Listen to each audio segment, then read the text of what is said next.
How did the director of a zoo with a weekend hobby flying remote-controlled airplanes become enemy number one of the pro-Russian forces in Ukraine?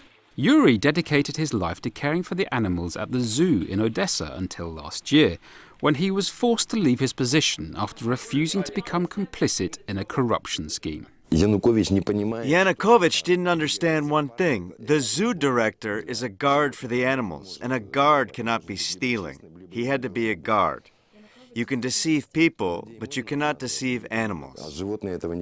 Yuri took his passion for remote-controlled planes and video cameras straight to Army SOS, just one of several volunteer organizations that support Ukrainian armed forces with essential equipment.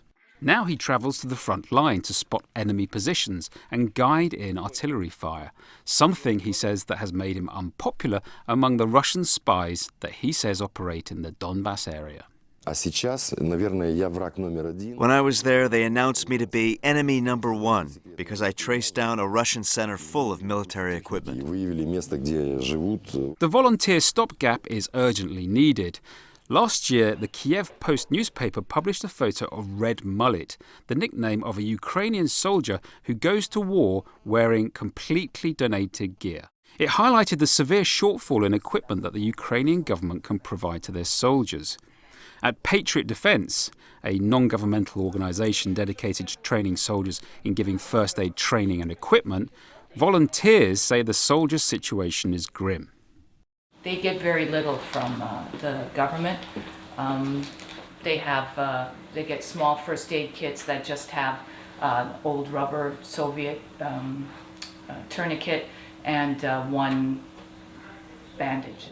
On top of the poor quality equipment is the lack of infrastructure. According to Patriot Defense, the average time from a soldier's injury to first medical contact can be up to an hour.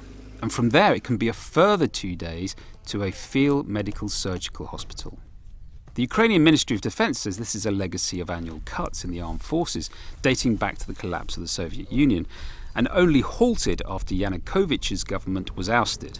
Some also point out that the Yanukovych government seemed to deliberately neglect Ukraine's armed forces, especially in the east.